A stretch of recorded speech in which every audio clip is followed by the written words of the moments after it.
वक्त तो हम आता हो, ये जो मनुष्य शरीर हमको मिला है, केवल एक ही काम। वो क्या काम?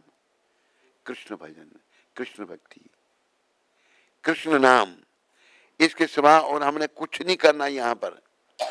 क्यों नहीं करना? इधर ध्यान दो। क्योंकि हम यहाँ के नहीं है। यहाँ से हमको निकाल दिया जाएगा, आज नहीं तो कल, परसों, नरसों, 10 साल, 20 साल, 50 साल के बाद हमसे कोई नहीं होगा। तू होगा मत होगा नहीं? अच्छा, क्यों? पहले प्रोग्राम बना लिया तुमने। कोई नहीं होगा, सब चले जाएंगे। तो जब तक हैं तो बस यही काम करने के लिए हम आए हैं। बाकी खाने पीने सोने का काम हर योनि में किया। प्रभुपाद हमारे गुरुदेव समझाते थे। और कोई सोचे कि मनुष्य खाने के लिए मिला, के ऐसे भी लोग हैं। तो हाथी उसका 2 मन खाता है। कोई के सोने का मिला है, सोने के लिए मिला है। एक रीछ है अमेरिका में, 6 महीने साल में सोता है, वो 6 महीने सोया रहता है। और कोई भी संसारी काम सब पशु पक्षी भी कर रहे हैं। इस शरीर में भी ये काम है, लेकिन हमारा पहला काम भक्ति करना है। इस चोले को पा करके, चाहे स्त्री का चाहे पुरुष का, अगर हमने भक्ति नहीं की तो बहुत बड़ा घाटा है। क्या घाटा है? फिर से 84 के चक्र में जाना पड़ेगा, जन्म मरने के चक्कर में जाना पड़ेगा और यम यातनाएं भोगनी पड़ेंगी। तो अगर शरीर में भक्ति करते हैं तो हम भगवान के धाम में जाएंगे। वहां पर क्या है? भगवान के धाम में वहां पर कोई कष्ट नहीं, वहां कोई जन्म मृत्यु जरा व्याधि कुछ नहीं। वहां सभी सुख पूर्वक रह रहे हैं, आनंद पूर्वक रह गए। और वहां जो देह मिलती है, शरीर मिलता है, वो कैसा? सच्चित आनंद। भगवान का देवी सच्चित आनंद है। सत्य कभी नाश नहीं जिसका, चित्त ज्ञान से परिपूर्ण, आनंद कोई दुख नहीं, आनंद ही आनंद। हम जब वहां जाएंगे ना, हमें भी सच्चित आनंद स्वरूप प्राप्त होगा। जो भगवान ने कहा ना, गीता के 15वें अध्याय में समझा रहे हैं भगवान। क्या समझा रहे हैं? अपने धाम के बारे में बता रहे हैं। भगवान कह रहे हैं, ना तद्भासते सूर्यो ना शशांको ना पावकः यद गत्वा न निवर्तन्ते तद धाम परमम मम। मेरा जो धाम है उधर सूरज नहीं है, चंद्रमा नहीं है। और मेरे धाम में जो एक बार जाता है फिर वापस नहीं आता। यद गत्वा न निवर्तन्ते तद धाम, वो मेरा परम धाम। तो भाई सूरज नहीं, अंधेरा होगा, फिर वहां पर अंधेरा होगा नहीं। वहां रहने वाले उनके दिव्य शरीरों से दिव्य प्रकाश निकल रहे हैं। दिव्य शरीर वहां वैकुंठ, वही कहते हैं बगैर, कुंठ कहते हैं दुख के। जो बगैर दुख है वो वैकुंठ है। और वैकुंठ लोग भी पता कितने हैं? प्रभुपाद जी हमारे गुरु महाराज समझाते हैं, 3/4 वैकुंठ लोग, 1/4 ये मृत्यु लोग। और मृत्यु लोग भी इतने हैं कि जिन्हें हिसाब नहीं लगता। पर 3/4 वैकुंठ लोग हैं। जितने भगवान के अवतार हुए सबके अपने अपने लोग हैं। वह अपने भक्तों के साथ सदा लीला करते हैं, रहते हैं। और दुख का तुम्हारा नाम नहीं है। दुख नाम की कोई चीज नहीं वहां। दुख तो केवल इसी जगत में है। ये कुंठा जगत जो है, यहाँ दुख है। तो मेरे प्यारे हरि भक्तों, माताओं, मेरे प्यारे इंटरनेट पर सुनने वालों, बस प्रभुपाद कृपा से प्रयास करो, लग जाओ। इसी जन्म में धाम में जाना है, क्योंकि कष्टों का अंत करना है। जो चीजें हम कर रहे हैं ना, बटोर रहे हैं, पैसे इकट्ठे कर रहे हैं, बड़ी बिल्डिंग बना रहे हैं या बड़ा परिवार बना रहे हैं, अगर अंत समय आएगा तो कोई काम नहीं आएगा। आएगा? इंटरनेट में सुनने वालों आएगा कोई काम? आप ही बोल दो उनकी तरफ से, कोई नहीं आएगा काम। काम आने वाले हैं। बड़ा सुंदर कहा है, मेरे पीछे सारे बोलो, कर लो भजन श्री कृष्ण का, कर लो भजन श्री कृष्ण का, ये काम आएगा, ये काम आएगा। छूटेंगे धन व जन, जितना धन या जितने लोग हैं सब छूट जाएंगे। किसी का बड़ा परिवार है, 50 मेंबर है परिवार के, वो सब छूट जाएंगे। 100 होगा भी छूट जाएगा।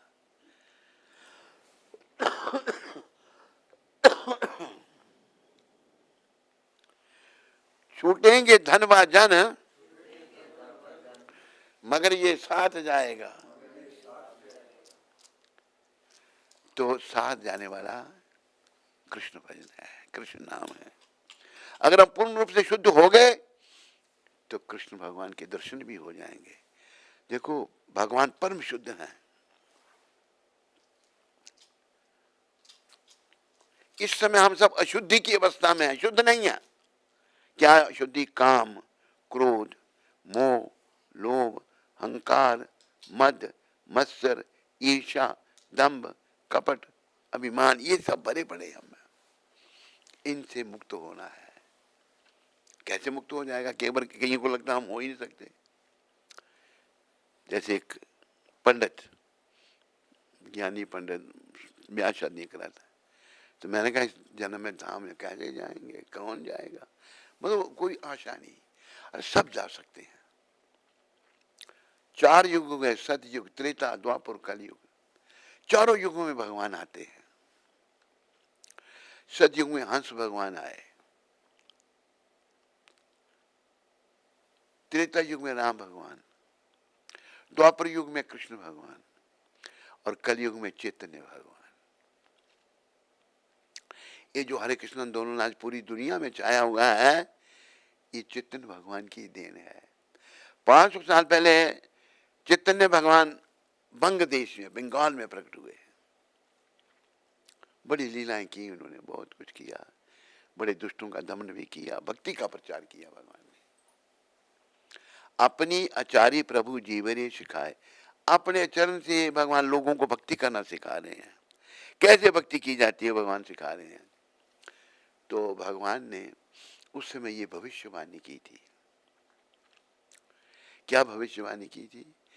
पृथ्वी यत्र नगर आदि ग्राम सर्वत्र प्रचार होय मोरो नाम।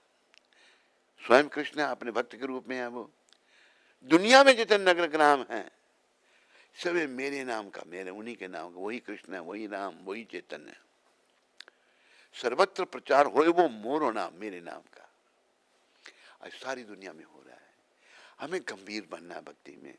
नाम प्रचार तो हो रहा है, मौका तो हमको मिल रहा है, लेकिन हम संसार में खोए होने के कारण, अपने दुष्कर्मों के कारण हम संसार में खो गए हैं। जब आदमी बुरे कर्म करता है, खास करके जो विषय वासना है, इनसे क्या होता है? जैसे एक भजन है, बड़ा सुंदर भजन। विषयों के राही अब रुक जा, चोला मिला तुझे इंसान का।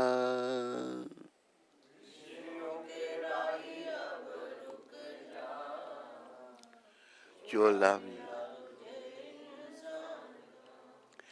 इसी में मिलेगा तुझे बावरे, छुपा हुआ राज भगवान का। इसी में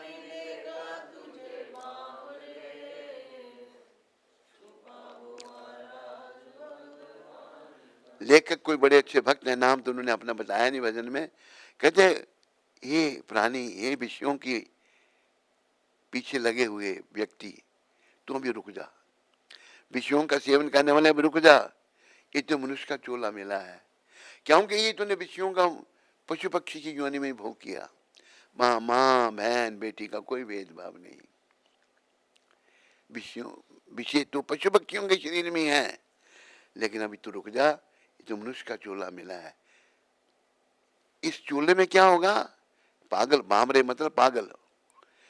इसी में मिलेगा तुझे बामरे, छुपा हुआ राज भगवान का। भगवान का राज हम सबसे छुपा है। बहुत सारे मूर्ख कहते हैं भगवान नहीं है। अरे मूर्ख, जब यमदूतों के रूप में भगवान को देखना पड़ेगा ना, दुर्गति हो जाएगी। कई मूर्ख कहते हैं। जब हम देखो, भारत देश जो है ये तपोभूमि है। महाप्रभु ने कहा, भारत भूमि ते मनुष्य जन्म हो ले यार। बोलो, जन्म सार्थक करो करी परोपकार। अपने जन्म को सार्थक करो परोपकार करके। परोपकार क्या है? आपने किसी भूखे को भोजन खिलाया, ये भी परोपकार है, उपकार है नहीं? आज खिलाया खाना, वो भूखा मरेगा नहीं फिर? बोलो, परोपकार क्या है? उसको सोचना, भाई तू मुझे शरीर नहीं है, तू जीवात्मा है, तू परमात्मा श्री कृष्ण का है, इसलिए तू भगवान की भक्ति करे, भगवान का भजन करे, तो तेरा मंगल होगा, तो जन्म माने के चक्कर से छूट जाएगा। ये परोपकार है, जो परोपकार हमारे गुरुदेव ने किया। विदेशियों को भी समझा दिया जो कभी समझने वाले नहीं थे। गौ मांस खाने वाले, मदिरा पान करने वाले, व्यभिचारी, दुराचारी कैसे हैं वहां पर। एक बार एक औरत हमको मिली सियाटल में, वो कहती है, वो लोग शर्म नहीं करते, मुझे कहती है मेरी माँ ने 17 शादियां की हैं, अभी 18वां खत्म ढूंढ रही है। 17 शादियां औरतें करती हैं? आंखें खोल के ऊपर देखो,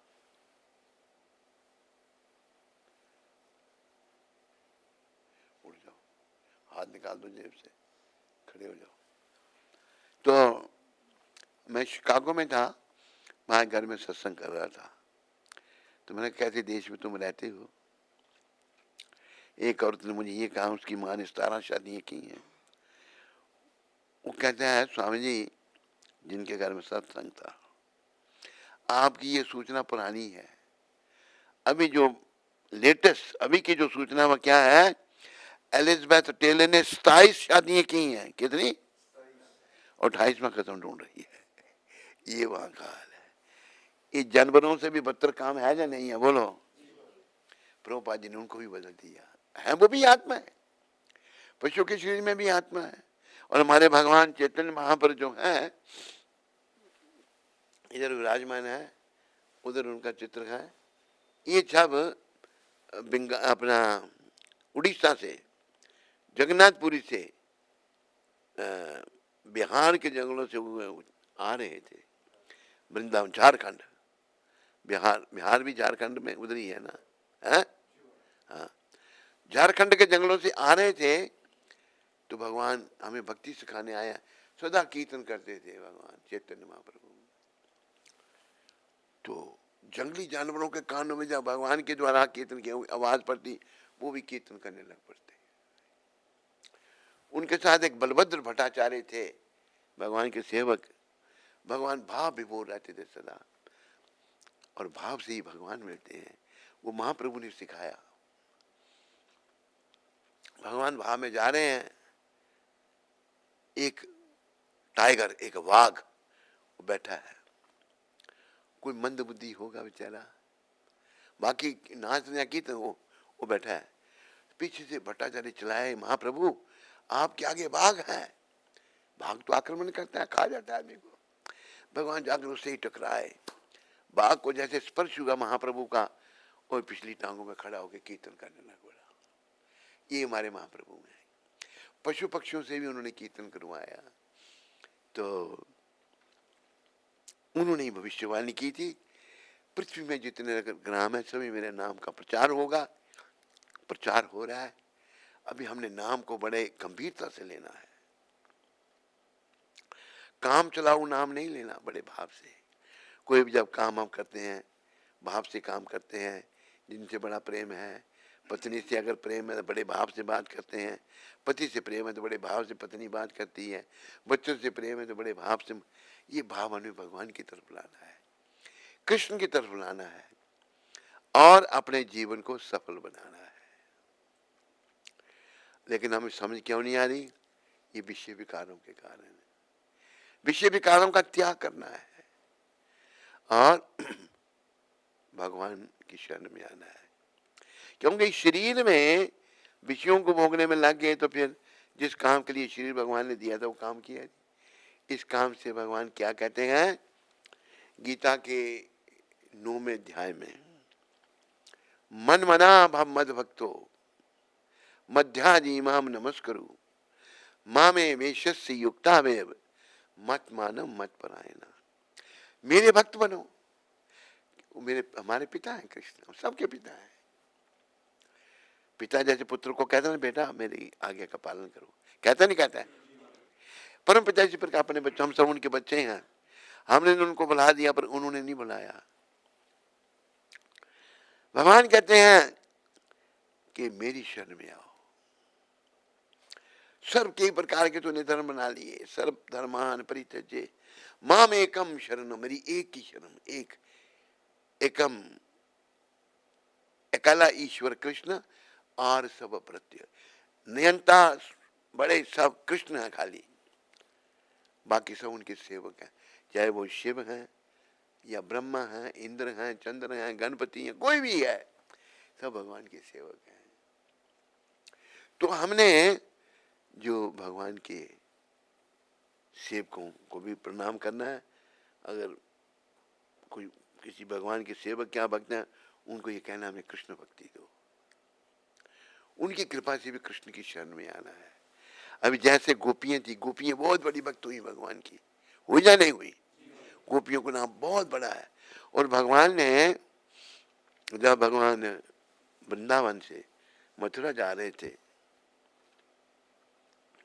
गोपियों के प्राण जा रहे हैं, सारी गोपियां रोने लग पड़ी। और वो जानते थे कृष्ण को, गोपियां साधारण स्त्री नहीं है जैसे आजकल की स्त्री है ना। यहाँ साधारण स्त्री पुरुष का जो संबंध है वो गोपियों और कृष्ण का संबंध नहीं है, दिव्यता जो हम और आप नहीं समझ सकते, तभी समझ पाएंगे जब हृदय शुद्ध होगा। जब जा रहे थे भगवान, तो भगवान कहते हैं, गोपियां कहती हैं भगवान को, कृष्ण अभी आप जा रहे हैं हमें छोड़कर, आप स्वतंत्र ईश्वर हैं, हम आपको रोक नहीं सकती, पर ऐसा है हम आपके बिना रह नहीं सकती, तो ये रथ जो है हमारे ऊपर चला के ले जाओ, हम आपके दर्शन करके शरीर का त्याग कर दें। रथ क्या लेट गई गोपी। तब भगवान ने कहा, गोपियों मैं तुम्हारा ऋणी हूं। क्या ऋण है? भाव और भक्ति का। जो भाव और भक्ति गोपियों में थी ना, हम कलयुग के मूर्ख लोग तो उसका अंदाजा भी नहीं लगा सकते, हमें तो अपनी मूर्खता ही दिखती है ना। शुद्ध हृदय को शुद्ध करना पड़ेगा। जैसे हमारे गुरु महाराज कहते थे, शुद्धे न सत्ता, अपनी सत्ता को शुद्ध करना है। विषयों के रागी अब रुक जा,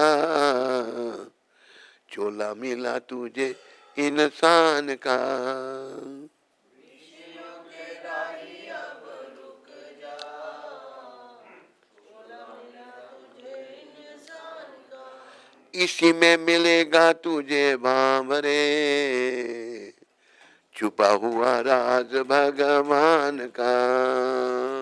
इसी में मिलेगा तुझे बांवरे, छुपा हुआ राज भगवान का। बांवरे मतलब पागल। पागल, इस शरीर में तुम्हें मिलेगा जो भगवान का राज छुपा हुआ है। इस शरीर के द्वारा तू भगवान को जान सकता है, पर तू तो विषय विकार में पड़ गया है। तूने अपना जीवन कैसे बताया? कीमत इस चोले की मीरा ने जानी थी, कीमत इस चोले की मीरा ने जानी थी। उस जहर प्याले में छिपी प्रेम कहानी थी, उस जहर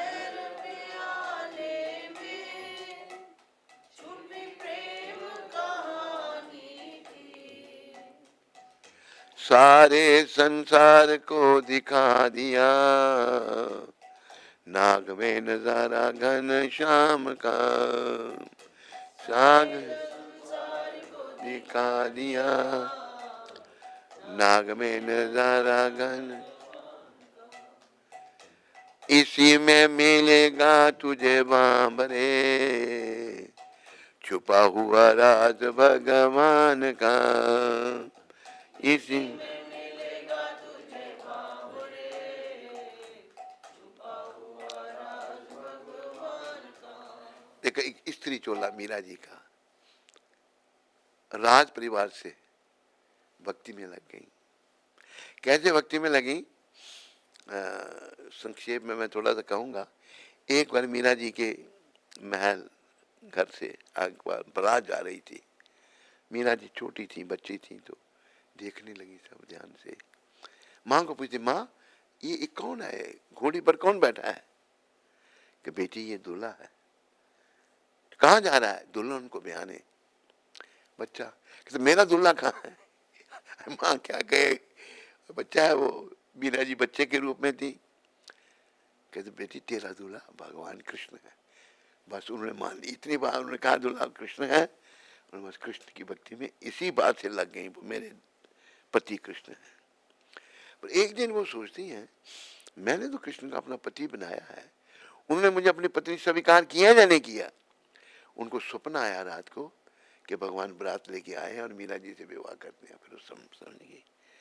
बाल्यकाल से उनको इतनी प्रगाढ़ भक्ति मिली मीरा जी को कि कोई उनकी तुलना नहीं कर सका। बड़ा मीरा जी अनन्य भक्त हुई भगवान की। देखो जो भक्त नहीं थे, जैसे राणा उनका देवर, उनकी सास और उनकी ननद। मीरा का जो पति था, युवराज भोजराज नाम का पति, उसने देखा ये तो भजन करती है, उसने कुछ नहीं परेशान नहीं किया। और मीरा के ससुर वो भी अच्छे थे, पति और ससुर अच्छे थे। मीरा को मंदिर बना के दे, ये तुम भजन करते थी, वो जानते थे। लेकिन वो दोनों चले गए, बच गया राणा, मीरा का देवर, सास और ननद बड़ा परेशान करने लगे। तब मीरा जी ने फिर मेवाड़ छोड़ दिया था। छोड़ के मीरा वृंदावन आई, वृंदावन से फिर द्वारका चली गई थी। और जब छोड़ दिया था मेवाड़, पीछे बुरी हालत हो गई, भूखमरी फैल गई, क्योंकि एक भक्त का अपमान हुआ, एक महान वैष्णवी माता का अपमान हुआ। तो अभी जो राणा था वो चर्चा करने लगा ब्राह्मणों के लिए, वो क्या करना चाहिए। कहते महाराज मीरा छोड़ के चली गई हैं, बहुत बड़ी भक्त थी, आपने उनके साथ अच्छा व्यवहार नहीं किया, अब वो वापस आए तो कुछ बच सकते हैं हम। कहते मैं तो जा नहीं सकता। कहते हम जाते हैं, आप जाओ, फिर लेके आओ मीरा को। और मीरा को लेने के लिए ब्राह्मण आगे कहाँ, द्वारका में आए। तो मीरा जी कहते हैं चलो हमारे साथ। कहते मैं नहीं जाऊंगी। कहते आप नहीं जाएंगे तो हम यहाँ अनशन पर बैठ जाएंगे और प्राण यहीं छोड़ देंगे। अच्छा अपने मैं अपने द्वारकाधीश को पूछ के आती हूँ। मीरा जी गई, वो भी पीछे पीछे गए, द्वारकाधीश की मूर्ति में समा गई मीरा। कोई पता नहीं लगा, उनका शरीर मिला ही नहीं। तो साड़ी का इतना सा पल्लू जो है वो द्वारकाधीश के बस्तरों से बाहर निकला था कि मीरा जी द्वारकाधीश की मूर्ति में समा गई। तो ऐसे ऐसे महान आत्माएं, उन्होंने चोले की कीमत जानी। तो हमने इस चोले को क्या किया, कीमत इस चोले की तूने खाने में खोई है। कीमत इस चोले की तूने खाने में खोई है। हम सबको खाना कितना पसंद है नहीं, बोलो, बढ़िया से बढ़िया खाना चाहते हैं, लेकिन भक्त खाली पेट भरते हैं, वो भजन करते हैं। तो तूने चोले की कीमत खाने में खो दी। कभी सत्संग साबुन से मन मैल न धोई है। कभी सत्संग साबुन से मन मैल न धोई है। विषयों का पर्दा लपेट कर बना है तू रूप शैतान का। विषयों का पर्दा लपेट कर बना है तू शैतान का। इसी में मिलेगा तुझे भांबरे, छुपा हुआ राज भगवान का। इसी में मिलेगा तुझे बाबरे, छुपा हुआ राज भगवान का। तुम खाने पीने में लगा रहा, भोग विलास में लगा रहा, और सत्संग साबुन से तुमने सत्संग नहीं किया, अच्छे पुरुषों का संग नहीं किया और मन की मैल नहीं धोई। तू विषय विकारों का पर्दा लपेट करके शैतान बन गया है। जो विषयी कीट हैं, जो विषयों को भोग रहे हैं, वो किसी को मारने में कोई नहीं हिचकिचाते। एक बार यहाँ पीछे कुछ घटना घटी थी, एक व्यक्ति था, कहाँ पर, यूपी में, कहाँ, वो छोटे छोटे बच्चों के साथ दुर्व्यवहार करता, मार के फिर फेंक देता था उनको, आकर पकड़ा गया। क्या लोग पाप करते हैं, जब हम भगवान से विमुख हैं तो हम पाप में ही लगे रहते हैं। उनके जब उन्मुख होंगे तो पाप धीरे धीरे छूटना शुरू हो जाएंगे। तू तो विषय विकारों में पड़ा हुआ है और शैतान बना हुआ है। तो लेखक कह रहे हैं, जिस राह पे चला रावण क्या अंत नजारा था। जिस राह पे चला रावण क्या अंत नजारा था। मरते समय उसका कोई न सहारा था। मरते समय उसका कोई न सहारा था। जलता है हर साल अब भी पुतला उसी के अभिमान का। जलता है हर अब भी पुतला उसी, इसी में मिलेगा तुझे बांवरे छुपा हुआ राज भगवान का। इसी में मिलेगा तुझे बांवरे छुपा हुआ राज भगवान का। रावण देखो बहुत बड़ा था, ब्राह्मण राक्षस, काम उसके राक्षसों वाले थे। सीता कौन है? हम सबकी माँ है, जगत जननी सीता। और हमारी माँ बहुत रूपवती है, बहुत सुंदर है। हमारे पिता राम बहुत सुंदर हैं। तो उसको जब पता लगा शूर्पणखा के माध्यम से कि यहाँ कोई वनवासी आए हैं, दो भाई, उनके साथ बड़ी सुंदर पत्नी है, राक्षस आ गया भेष बदल कर सीता का हरण करने के लिए। सीता माता का हरण करने का प्रयास किया उसने, हरण कर भी लिया, लेकिन दुर्गति को प्राप्त हुआ। कुत्ते की मौत मना। फिर उसके अभिमान का जब रावण मरने लगा, उससे उसका जो है ना मरते समय उसका कोई सहारा, पहले सारा परिवार रावण ने खत्म कराया गया, बहन वनवासियों को जीत लूंगा, सब खत्म होंगे। आखिर में जब खुद लड़ रहा फिर मरा वो। तो लेखक लिख रहे हैं, जलता है हर साल अब भी पुतला उसी के अभिमान, उसके अभिमान का पुतला अब भी हर साल रावण को जलाया जाता है। तो हम रावण के काम ना करें, रावण के अनुयायी ना बने, हम राम के अनुयायी बने और अपने जीवन को सफल करें। इसी में मिलेगा हमको, इसी में मिलेगा तुझे बांवरे छुपा हुआ राज भगवान का। फिर आगे कह रहे हैं लेखक,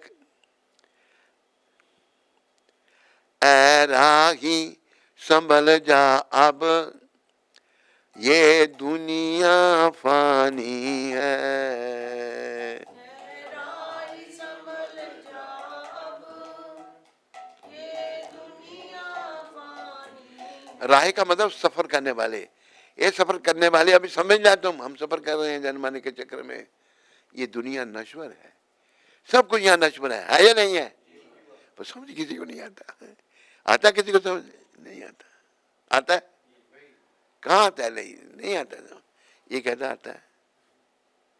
ये भी आपका गुरु भाई है, ब्रिजवासी है। ब्रिजवासी नहीं, तेरा घर ब्रिज में ही है ना वो है? अच्छा कहाँ पे, क्या कह रहे हैं? पेरी पेरी बॉर्डर पे, बॉर्डर पे उधर है या इधर है? उस तरफ बॉर्डर पे इसका है, लेकिन लगा हुआ ये भी भक्ति में। तो ये दुनिया नश्वर है, शाश्वत आत्मा है। इस नश्वर संसार से प्रेम नहीं लगाना हमने।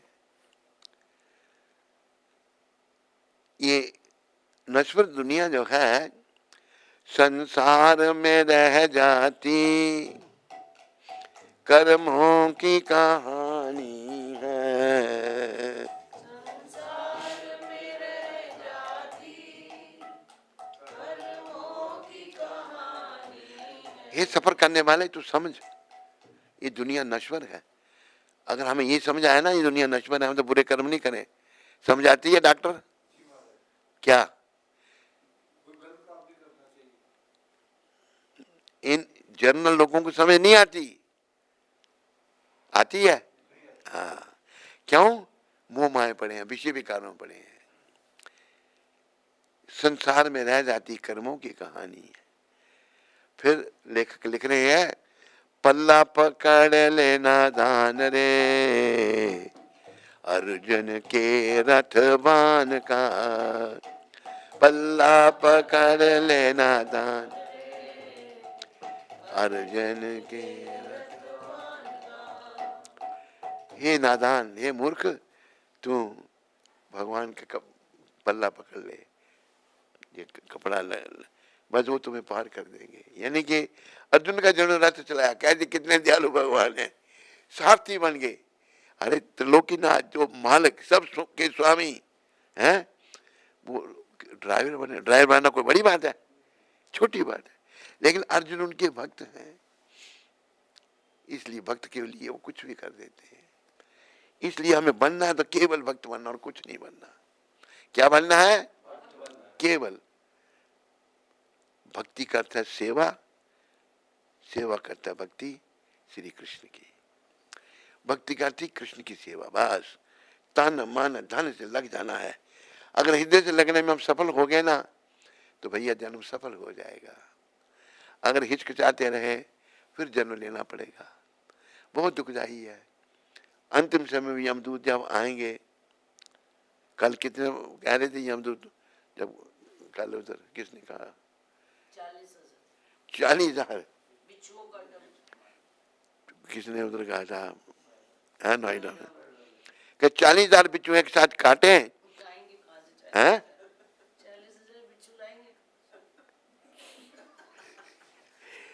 अरे अंदाजा बताया, एक बिच्छू तो मिल जाता है ना, 40,000 इकट्ठे काटे, इतना कष्ट मरते समय होता है। इसलिए तुम जो हो समझ जाओ और भगवान का पल्ला पकड़ लो, भगवान की शरण में आ जाओ, कृष्ण के चरणों में अपने जीवन को लगा दो, कृष्ण की शरण में आ जाओ। कृष्ण शरण बिन नाथ सुखों का कभी सवेरा ना होगा। सुख रूपी सवेरा कृष्ण की शरण में आए बिना नहीं होगा। इस जन्म में आ जाएंगे तो अच्छा है, नहीं आएंगे कई जन्म लेने पड़ेंगे। पर पता नहीं ऐसा मौका जैसा अभी मिल रहा है हमको, एक सच्चे संत प्रकट हुए हैं जिन्होंने भक्ति का प्रचार किया, विदेशियों को भक्ति में लगाया, पता नहीं कैसा समय आगे होगा। हम जानते हैं? जानते हैं? तू बोलता क्यों नहीं? बोला करो सारे, नहीं जानते। इसलिए अभी से गंभीर बनो। तो नहीं माता गंभीर बनना है। इस जन्म में धाम में जाना नहीं जाना? आपके रहते हम कहीं और जाएंगे। इसका विश्वास है अब गुरु में पूरा है। तो हम ये चाहेंगे आप इसी जन्म में धाम में जाओ। धाम में जाने के लिए अपने आप को योग्य बनाना है। योग्यता क्या है? योग्यता यह है संसार से वैराग और कृष्ण के चरणों में अनुराग। अंतिम समय जब आए तो हमें जिनसे प्रेम होगा तो उनकी याद आएगी ना, ओ कृष्ण कृष्ण हरे कृष्ण, बस कृष्ण बोलते हुए श्री त्यागा वैकुंठ धाम। तुरंत भगवान के, जैसे देखो अजामिल की कथा समझनी चाहिए। अजामिल बड़ा पापी था, सब जानते हैं उनकी कथा। माताएं सब जानती हैं? माता जानती हो? नहीं? अजामिल बड़ा पापी था, ब्राह्मण था, लेकिन वैश्या के संग से बड़ी दुर्गति थी उसकी। अनजाने में उसके घर में संत आ गए। वो वैश्या पत्नी घर में थी, साधु आए हमारे घर में, तो बैठाया उनको। अजामिल शिकार खेल के आया, कोई जानवर इधर लटकाया, कोई इधर खून से कपड़े भरे हुए। पत्नी प्रतीक्षा कर, छोड़ इन सबको। कपड़े खुलाए, उसको नहलाया धुलाया, अच्छे कपड़े पहनाए। कहते संत हैं, इनको कहना मेरा बड़ा सौभाग्य है कि आपके दर्शन मुझे हुए। तो जानती थी उसको अजामिल, तो क्या बोलोगे? कि मैं बोलूंगा उनको आप लोगों का बड़ा सौभाग्य है कि मेरे दर्शन आपको हुए। कहते चुप रहो, कुछ नहीं बोलना। ऐसा मिल गया तो संतों ने देखा, कभी तेरे घर बेटा होगा। और वैश्या गर्भवती थी, तुम उसका नाम नारायण रखना। आखिर अजामिल का आखिरी समय आ गया। अजामिल ने नारायण आखिरी समय आ गया, यमदूत को देख के घबरा गया। यमदूत जब उसको लेने आए घबरा गया, घबराहट से उसके मुंह से निकला नारायण। अजामिल ने नारायण बेटे को पुकारा था, अपने बेटे को पुकारा, नाम तो भगवान का ही है ना। क्या हुआ? पापी महान को ही भव सिंधु से तारा था। इतना महान पापी था, उसको भी भगवान ने उद्धार कर दिया। इसलिए लेखक कह रहे हैं, बस एक बार मुख से हरि नाम लीजिए। जो नहीं ले रहे हो लो। फिर कहा कि दिन चार जिंदगी की अजी जान लीजिए। बस श्वास श्वास मुख से हरि नाम लीजिए। जो नहीं ले रहे, एक बार तो लो, देखो कैसा लगता है आपको, बहुत अच्छा लगेगा। फिर आप हर श्वास में नाम लो। बिना श्वास के कोई नाम नहीं जाना, नाम बस हरे कृष्णा कृष्णा कृष्णा। एक बार दो मित्र मिले, ये बड़ी सीखने की बात है। दो मित्र मिले तो एक दूसरे से बड़ा प्रेम था, बड़े जोर से एक दूसरे को गले लगा के मिले। एक दूसरे को पूछता है, इतने दिन आप मिले ही नहीं हमको, जितने दिन आप हमको नहीं मिले, आपने कभी मुझे याद किया? वो कुछ सोच रहा है कि मैंने पूछा आपको कि इतने दिनों में कभी आपने मुझे याद किया, मेरी बात का जवाब नहीं दे रहे आप। फिर पूछता है, कुछ सोच रहा है। कहते आप क्या सोच रहे हैं? कहते मैं ये सोच रहा हूं, मैं भूला कब था आपको, मैं कभी भूला ही नहीं था। ऐसी परिस्थिति होनी चाहिए हमारी, कभी भी हम भगवान को नहीं भूलें। ध्यान रखना, जब सो जाए तो उठा देना। हम कभी भगवान को भूलने ही नहीं। बात समझाए नहीं माताओं? ऐसा भावना भाइयों समझाई? डॉक्टर समझाई नहीं? कंप्यूटर को समझाई?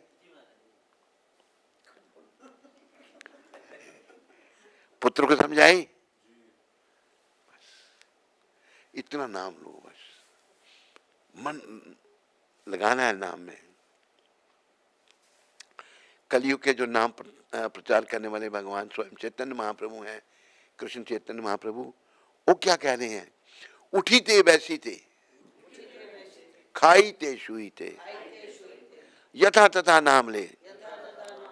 कहते हैं उठते बैठते खाते सोते जैसे तैसे भी नाम लो, देश काल नियम नहीं। ये नहीं कि अभी जपना भी नहीं जपना है, सर्व सिद्धि हो। यहां तक कहा है कि आदमी जब टॉयलेट में बैठा होता है ना, वहां भी नाम नहीं छोड़ना। क्यों? एक घटना घटी, महाप्रभु जो भगवान नाम देने आए हैं, इच्छा भगवान की होती है, वो भक्तों को माध्यम बनाते हैं। जैसे महाभारत का युद्ध कृष्ण ने किया था, माध्यम किसको बनाया था? हाँ, अर्जुन ने कुछ नहीं, भगवान ने सब कुछ किया था। तो क्या मैं कह रहा था पहले? है? किसी हालत में नाम नहीं छोड़ना। तो महाप्रभु के समय घटना घटी। महाप्रभु जब शौच, वो कृष्ण है स्वयं राधा भाव में, शौच में जब जाते अपनी जीभ को पकड़ लेते थे। क्या नाम था उनका भक्त का? गोपाल जी। तो गोपाल भगवान के सखा थे, साथ साथ रहते थे उनके। तो भगवान जब शौच करने जाते तो जीवा को पकड़ लेते। गोपाल जी पूछते, प्रभु, महाप्रभु, आप जीवा को क्यों पकड़ लेते हैं? कृष्णा, तुम्हें नींद आए तो खड़े हो जाया करो, रात को सोते हैं, सत्संग में नहीं सोते। तो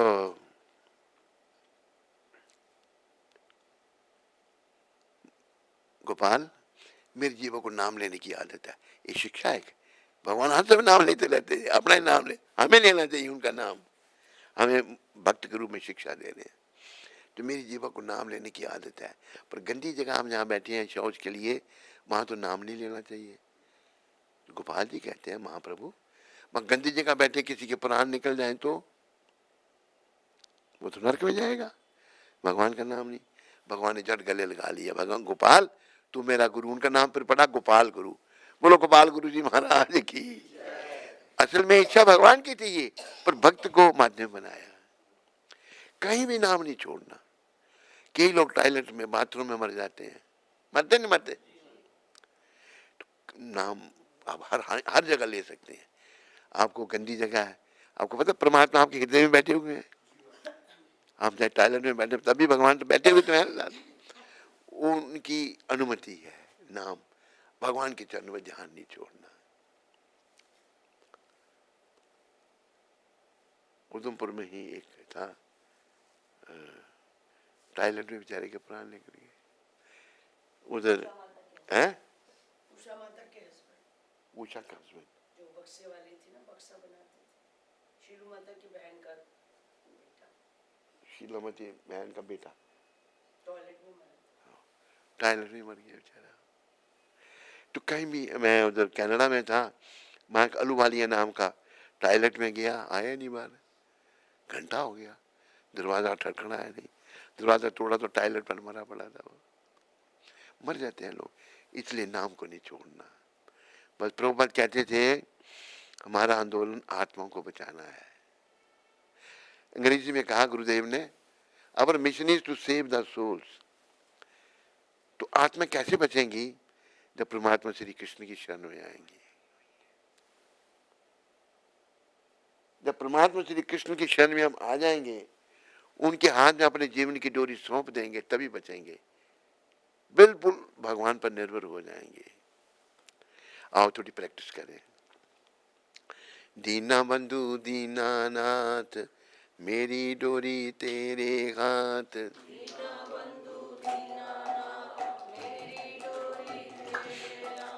दीना बंधु दीनानाथ, मेरी डोरी तेरे हाथ।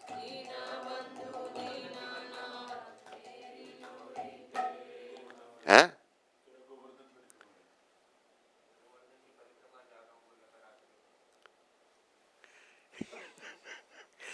दीना बंधु दीनानाथ, मेरी डोरी तेरे हाथ।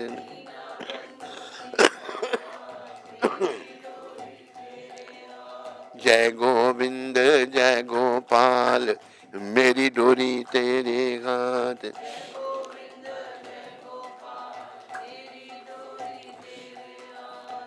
दीना बंधु दीनानाथ, मेरी डोरी तेरे हाथ।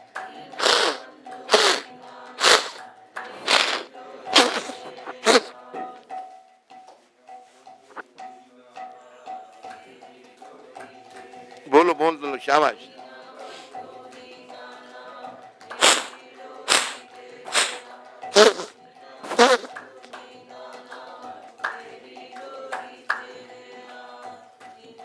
जय गोविंद।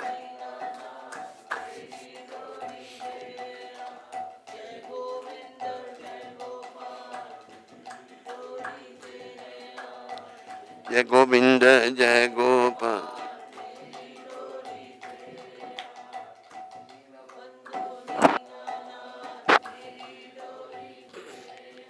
मेरे प्यारे हरि भक्तों, माताओं, इंटरनेट में सुनने वाला हो, भाइयों और माताओं, बच्चों बच्चियों, अगर हम अपने जीवन की डोरी श्री कृष्ण के हाथ में सौंपना सीख गए ना प्रभुपाद कृपा से, फिर कोई चिंता की बात नहीं। अगर हम ये नहीं कर पाते तो बड़े चिंताजनक विषय है। और देखो, संतों की कृपा से अजामिल को नारायण बेटे का नाम मिला। और नारायण भगवान का नाम तो लेता नहीं था वो, बेटे को नारायण नारायण संतों ने रखा। धोखे से संत घर आ गए। तो अब जब उसके प्राण निकलने लगे, अंतिम समय आया, तो यमदूत आ गए लेने के लिए। यमदूतों की बड़ी डरावनी शक्ल है। ये भजन में हम गाते हैं, जब कंठ प्राण आए, कोई रोग ना सताए।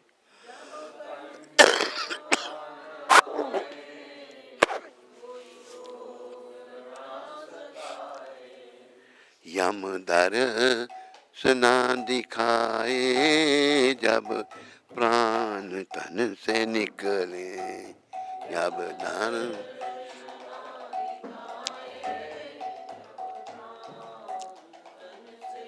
हे प्रभु, मेरे प्राण जब कंठ में पहुंचे, इधर से आत्मा में प्राण रहते हैं, इधर आए तो मुझे यम नहीं दिखे, यमदूत नहीं दिखे, और कोई रोग ना हो। अंत समय बड़े रोग लग जाते हैं, लगते नहीं लगते? तो नाम नहीं हो सकता भगवान का। तो अगर हम कृष्ण की शरण में अभी आए तो वो कृपा करेंगे, रोग को भी हटा देंगे, और कंठ से भी प्राण ऊपर आ जाएंगे। अगर प्राण सर में कहीं से भी निकलते हैं तो शुभ है, आंखों से भी शुभ भक्त के लिए बैठना, आंखों से, नाक से, मुंह से, कान से, या फिर जो बड़े बड़े ऋषि मुनि हैं उनके यहाँ से ब्रह्मरंध्र, बच्चा जब जन्म लेता है यहाँ होता है ना नर्म, ये ब्रह्मरंध्र यहाँ पर है, तो यहाँ से भी प्राण निकलते हैं। तो हे भगवान, मुझे यमदूत ना दिखे, यमदर्श ना दिखाए, जब प्राण तन से निकले। अगर यमदूत दिख गए, इतने डरौनी उनकी शक्ल है कि देख करके ही आदमी का मल मूत्र निकल जाता है, डर जाता है जी बड़ा। पर उसी अवस्था में प्राणों को निकालते हैं, एक यातना दे देते हैं, और घसीटते हुए उसको बांध कर ले जाते हैं। बड़ी बुरी गति होती है। हमारे शास्त्रों की बातें अक्षराक्षर सत्य हैं। अगर कोई खुद झूठा है तो उसको सत्य बातें भी झूठी लगेंगी, पर सत्य बातें उसके लगने से झूठी हो जाएंगी? नहीं होगी। इसलिए हमें अपने शास्त्रों का ध्यान करते हुए अपना प्रलोक सुधारने में लगना है, और भक्ति करनी है भगवान की।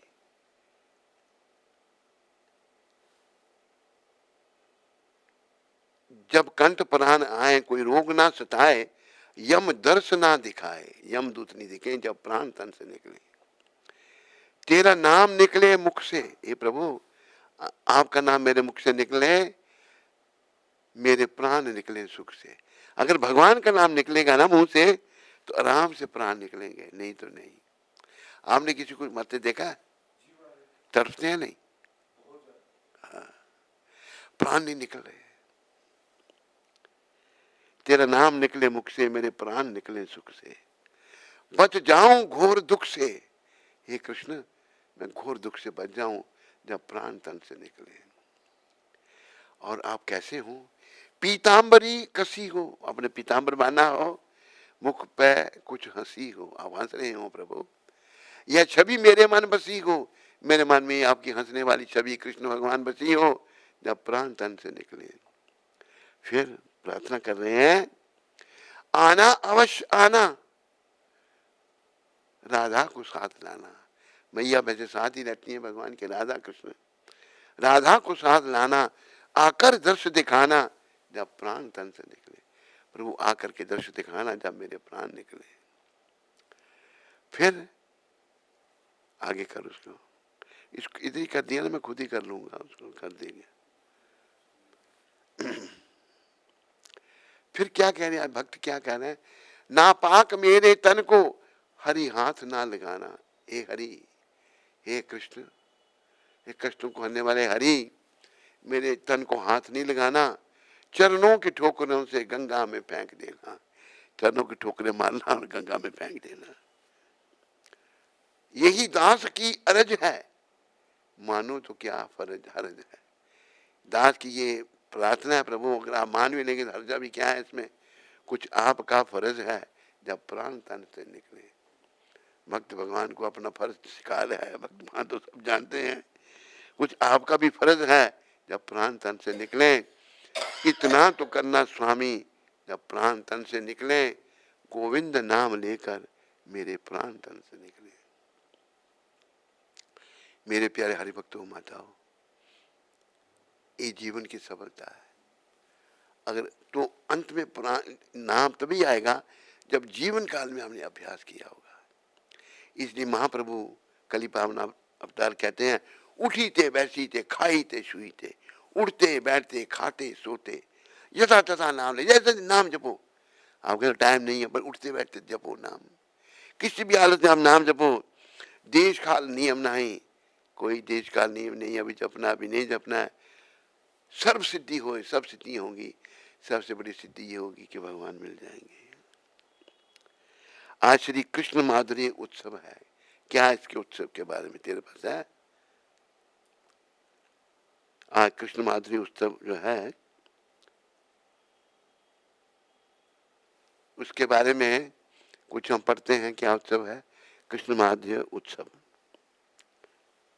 आज के दिन भगवान श्री कृष्ण की रास लीला मनाई जाती है। आज के दिन भगवान प्रसन्नता में रास लीला करते हैं। एक रास लीला कार्तिक पूर्णिमा पर भी मनाई जाती है। कार्तिक पूर्णिमा पर भी एक रास लीला मनाई जाती है और आज के दिन भी एक रास लीला मनाई जाती है। आज के दिन राधा कृष्ण की पूजा विभिन्न फूलों से करनी चाहिए। अलग अलग फूलों से उनकी पूजा करनी चाहिए और उन्हें रास मंडल में विराजित करना चाहिए। यहाँ वो गोपियों से घिरे हों। रास मंडल में उनकी आज के दिन ऐसी से पूजा करनी चाहिए भगवान की। रास मंडल में उनको विराज करें।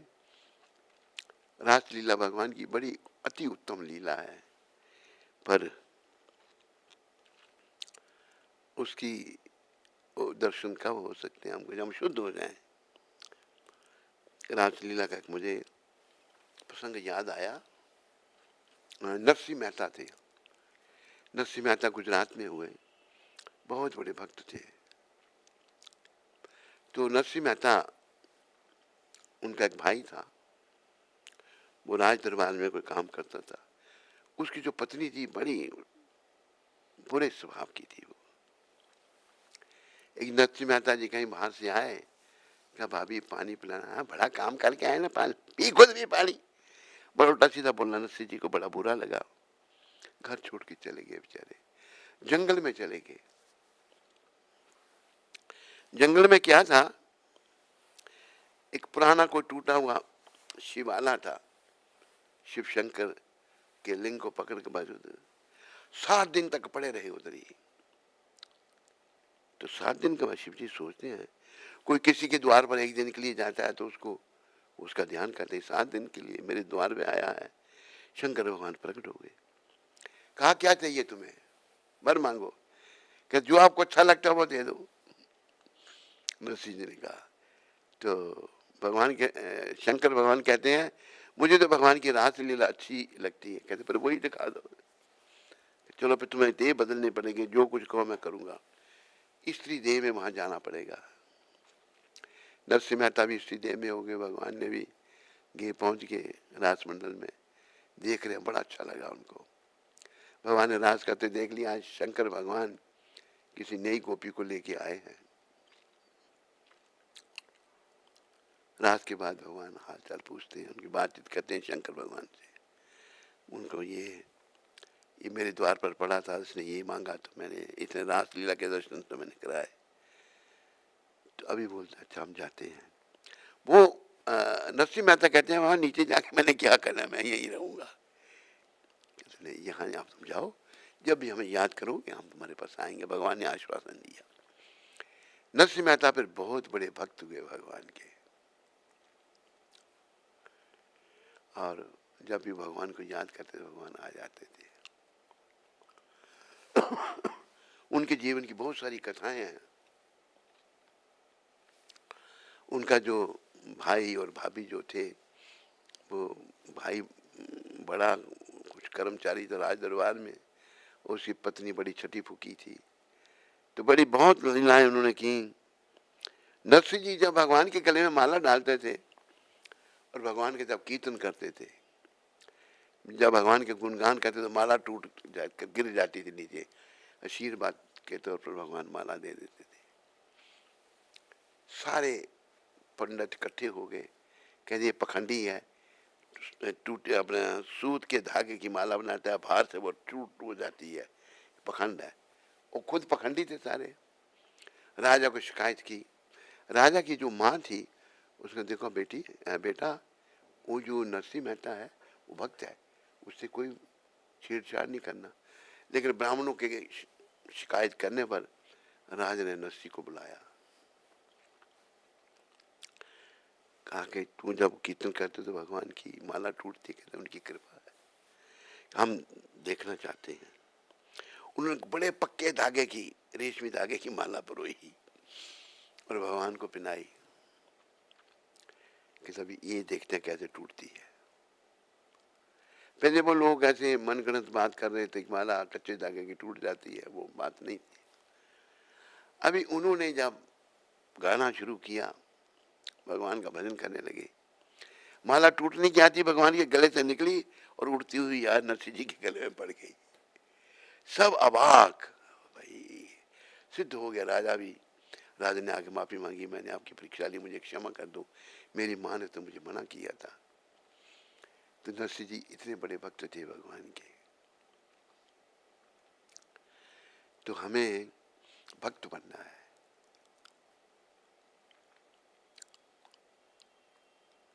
भक्ति भगवान की कर ले, भक्ति श्री कृष्ण की कर ले, खजाना नाम से भर ले,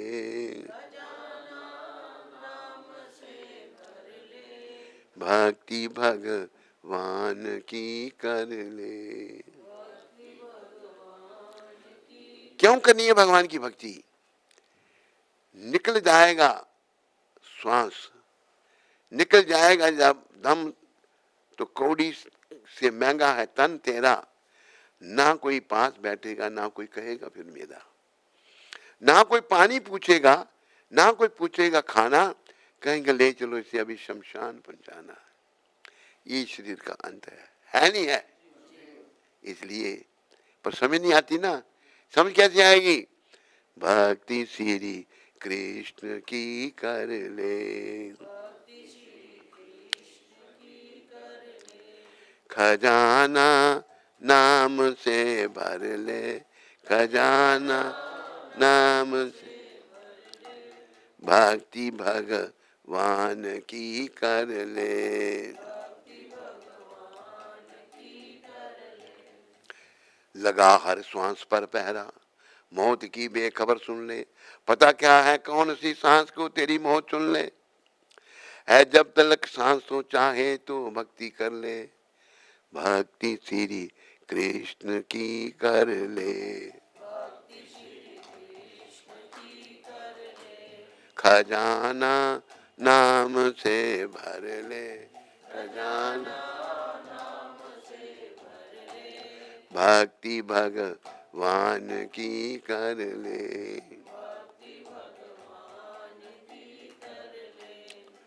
लगा हर श्वास पर पहरा, मौत की बेखबर सुन ले, पता क्या है कौन सी सांस को तेरी मौत चुन ले। पता है किसी को? पता है? बोला करो। है जब तक सांस तब तक तू चाहे तो भक्ति कर ले, भक्ति श्री कृष्ण की कर ले, खजाना नाम से भर ले। निकल जाएगा दम तो कौड़ी से महंगा है तन तेरा, ना कोई पास बैठेगा, ना कोई कहेगा फिर मेरा। जब आत्मा शरीर को छोड़ देगी कोई पास बैठेगा? पंजाब में बैठते होंगे, हरियाणा में, शहजादपुर में, वो तो शहजादों का पुर है, कहीं नहीं बैठते। कोई जगह दाऊदपुर में भी नहीं, कहीं नहीं बैठते। तो कहेंगे ले चलो से अभी शमशान पहुंचाना। जो घर आते ही तेरे लिए भोजन बनाते थे, बड़े सत्कार से बैठकर वो तुझे खिलाते थे, कोई सोडा की बोतल, कोई दूध पिलाते, कोई कोका, कोई लिमका, कोई काफी पिलाते, वे अब घर में तेरे रहते भोजन नहीं पकाएंगे, कड़ी चावल दाल रोटी कुछ ना बनाएंगे, नहीं खाएंगे वो खुद भी ना तुम्हें खिलाएंगे, काम सब छोड़कर पहले तुम्हें मरघट पहुंचाएंगे। इसलिए क्या करना है? भक्ति श्री कृष्ण की कर ले,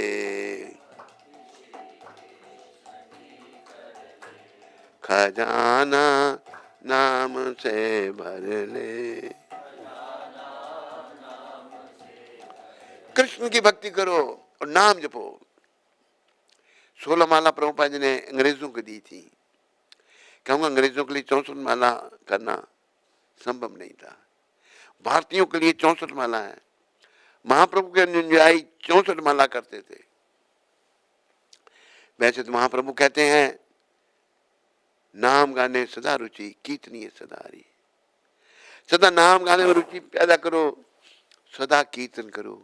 हरे कृष्ण कृष्ण हरे राम आगे बढ़। हरे कृष्णा हरे नहीं, ये नहीं, पहले वाला राम राम राम। हरे कृष्णा कृष्णा हरे राम।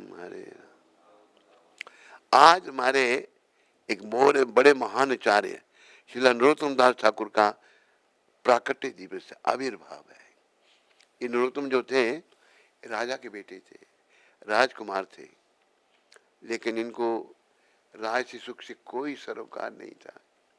शुरू से ये भक्त थे भगवान के।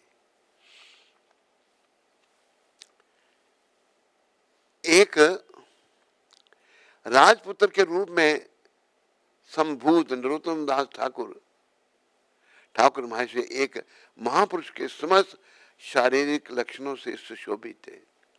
जो महापुरुष में लक्षण होते हैं सारे वो लक्षण इनमें थे। उनकी भुजाएं लंबी, नाभि गहरी, स्वर्णिम वर्ण तथा कमल दल सम सुंदर थे। ये महापुरुषों के लक्षण।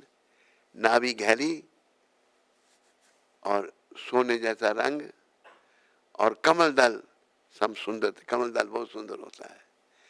पाठशाला में भी श्रुतिधर जो एक बार सुनकर ही कंठस्थ कर ले उसे श्रुतिधर कहते हैं।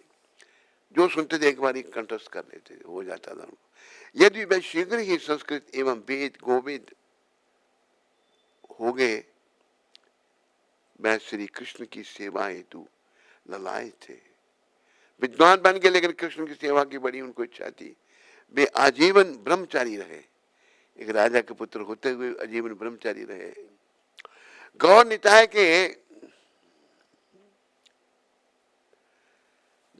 के पावन पुनीत नाम की कृपा द्वारा नरोत्तम ने विरक्त होकर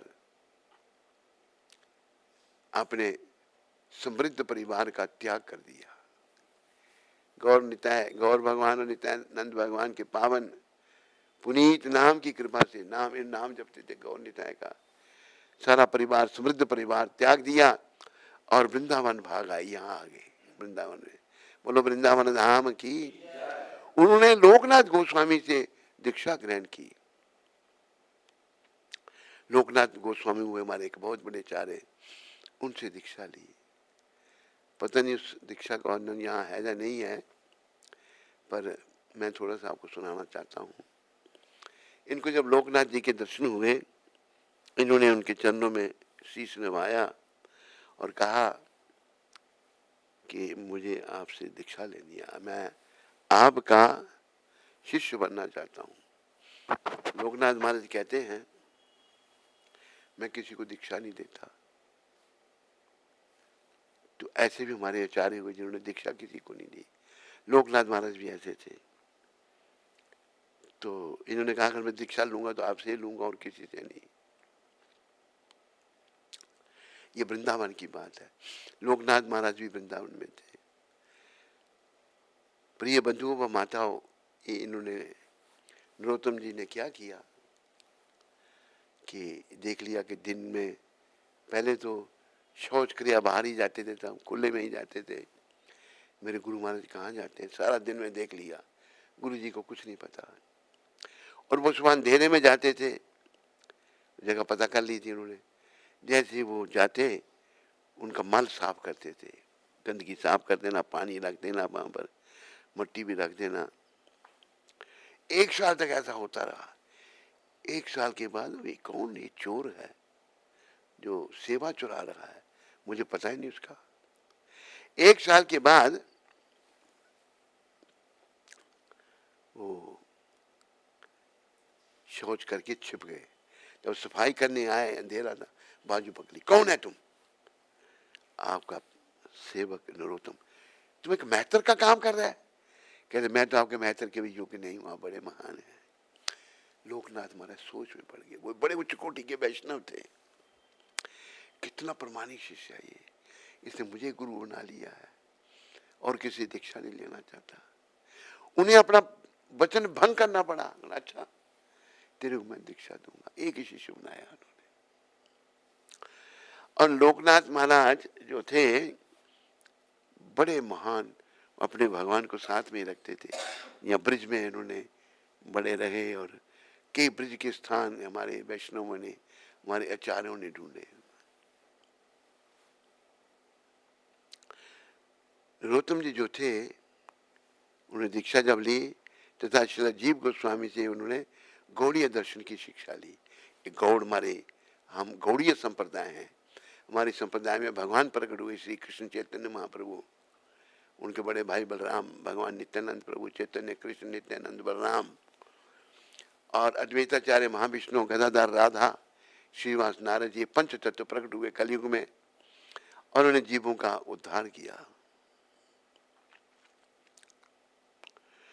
जब उन्होंने नवद्वीप धाम में आगमन किया, नवद्वीप धाम में गए नरोत्तम, समस्त भक्तगण ने उनसे गोस्वामियों के स्वास्थ्य तथा वृंदावन में उनकी गतिविधियों के विषय में पूछा। बंगाल में गए तो सबने पूछा गोस्वामी कैसे हैं, वृंदावन में क्या हो रहा था। वे वृंदावन के समाचार सुनने के उत्सुक थे। गौड़ मंडल में श्री गौरांग की समस्त लीला स्थलियों के दर्शन करने के पश्चात नरोत्तम दास ने श्री क्षेत्र धाम जगन्नाथपुरी में भी यही,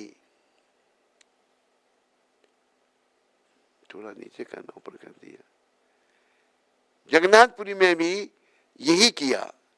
तदुपरांत ये भक्तगण एवं श्री चैतन्य के लीला स्थलों के दर्शन करने के निमित्त शांतिपुर, श्रीखंड, कंटक नगर, एकचक्र तथा खेतुड़ी ग्राम गए। खेतुड़ी में श्रीला नरोत्तम ठाकुर ने प्रसिद्ध खेतुड़ी महोत्सव का आयोजन किया। खेतुड़ी में आयोजन किया नरोत्तम ठाकुर ने। श्री कृष्ण चैतन्य महाप्रभु के दिव्य आविर्भाव दिवस के समानार्थ यह प्रथम गौर पूर्णिमा उत्सव था। गौर पूर्णिमा उत्सव, खेतुड़ी उत्सव क्या था कि महाप्रभु धाम को चले गए थे, तो ये पहला उत्सव था गौर पूर्णिमा का।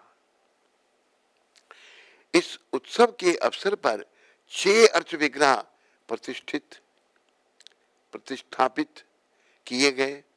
श्री गौरांग देव, श्री बल्लवीकांत, श्री ब्रिजमोहन, श्री कृष्ण, श्री राधाकांत एवं श्री राधा रमन, ये सारे जो हैं उत्सव वहां पर ये विग्रह स्थापित हुए। जय जय राधा रमन हरि बोल, जय जय राधा रमन हरि बोल,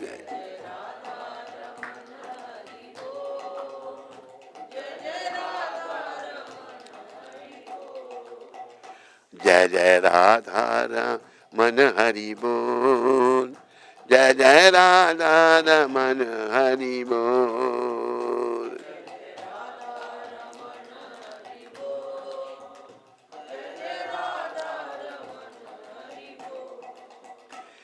हरि बोल हरि बोल, हरि बोल हरि बोल, हरि बोल, जय जय राधा रमन हरि बोल, जय जय राधा रमन हरि बोल, जय जय राधा,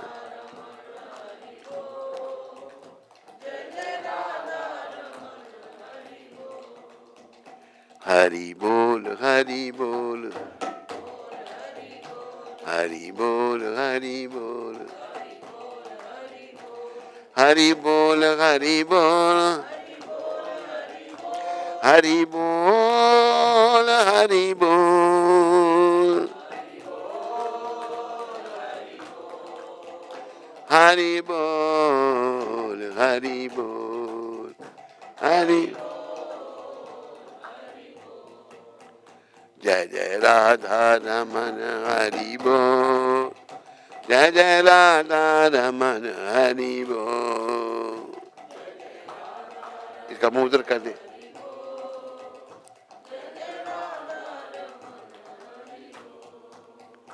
जय जय राधा रमन हरि बोल, जय जय राधा रमन हरि बोल, जय जय।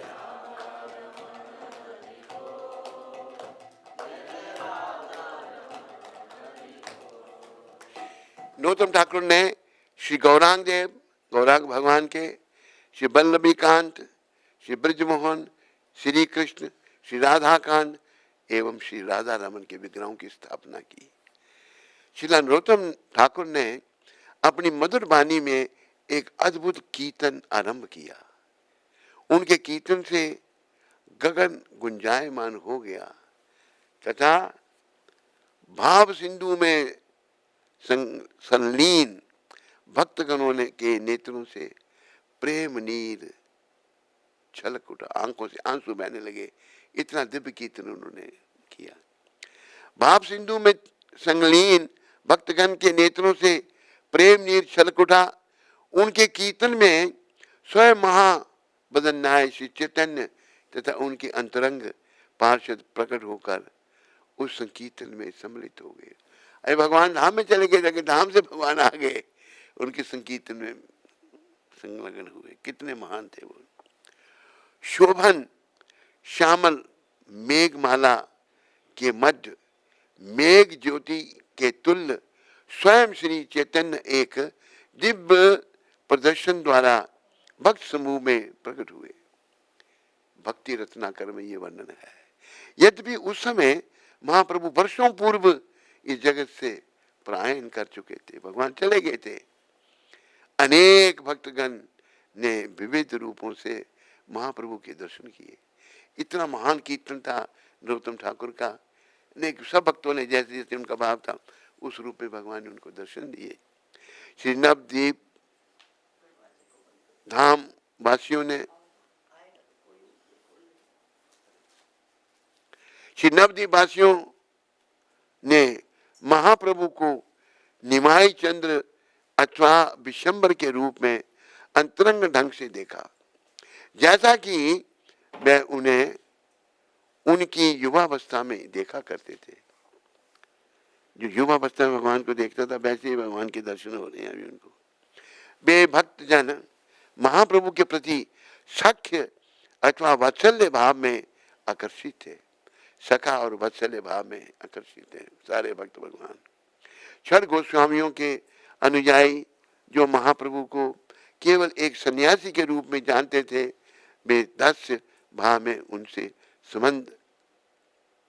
संबंध हुए और सैकड़ों भक्तों ने आदर व संभ्रम युक्त ऐश्वर्य भाव में भी श्री चैतन्य महाप्रभु की उपासना की।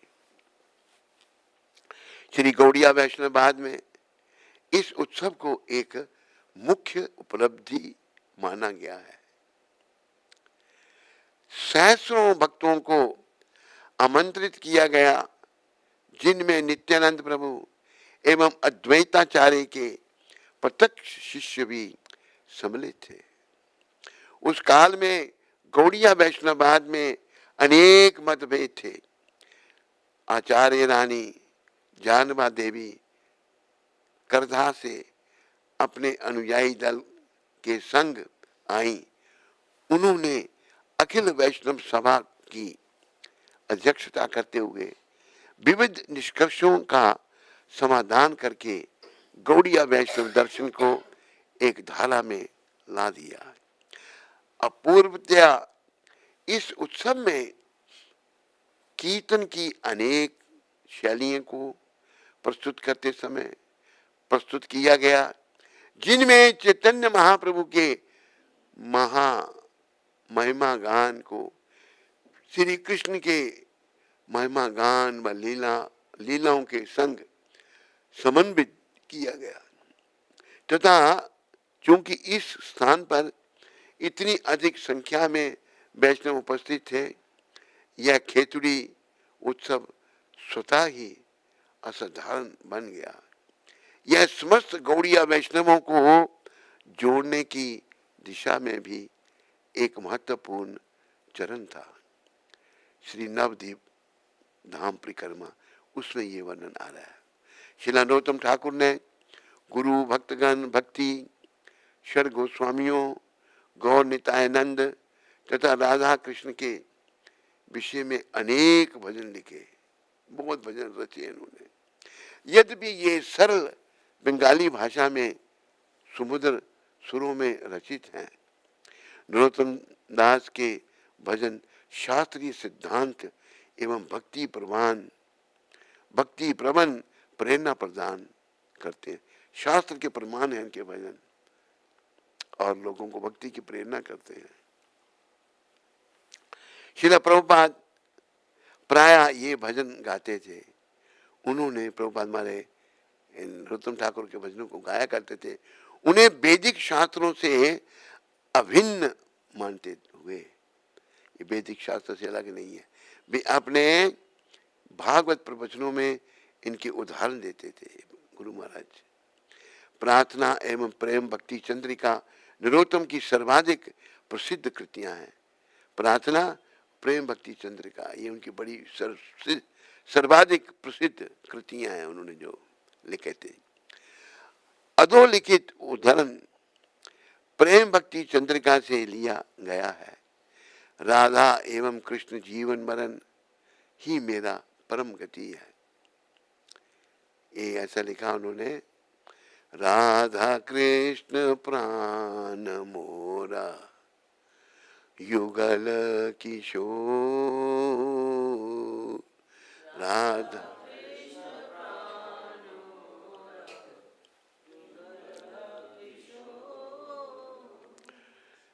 जीवन मरने गति आर नाही मो, जीवन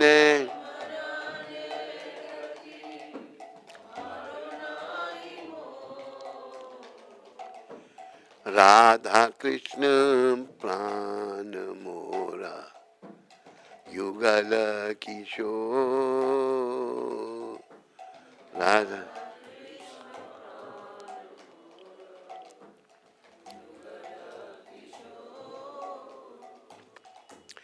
कालिंदी राकुले केली कदम्बेरा कादम्बी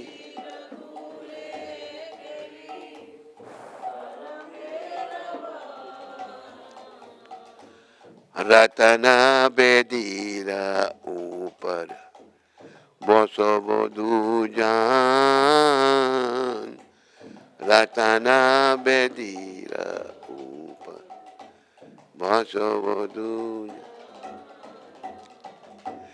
श्याम गौरी अंगे दीवो चंदने गान, श्याम गौरी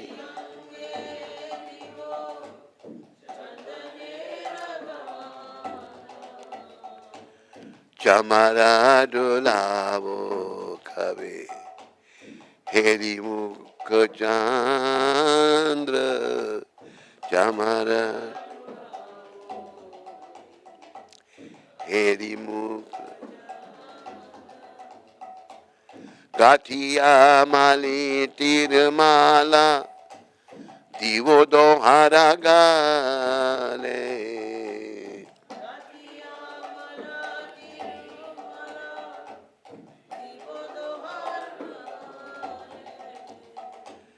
आधरे तुलिया दीवो कर्पूरा तांबूले, अधूरे तुली कर्पूरातांबू ललिता विशाखा आदि जट सखी वृंद ललिता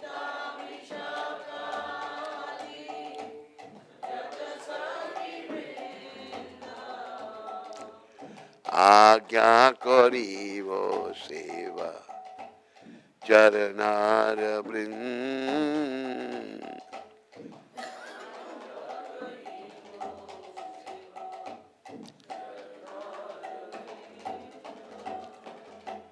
राधा कृष्ण प्राण मोरा युगल किशोर राधा कृष्ण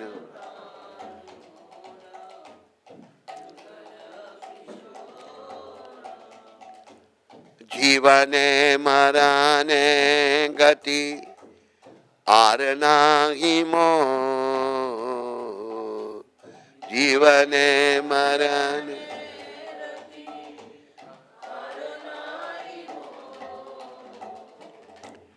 राधा कृष्ण प्राण मोरा युगल किशोर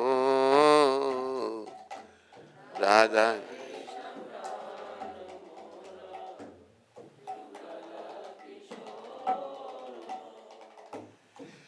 ललिता और विशाखा के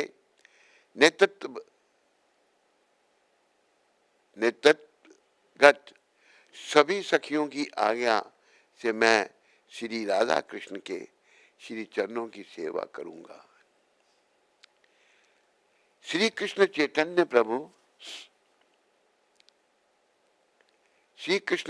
प्रभु के दासों का अनुदास या नरोत्तम दास दिव्य जोड़ी की सेवा की अभिलाषा करता है। मैं जो दासों का दास हूं, मैं दिव्य जोड़ी की सेवा करना चाहता हूं, ये नरोत्तम ठाकुर कह रहे हैं। तो ये पूरा नहीं हुआ था, ये अनुवाद है।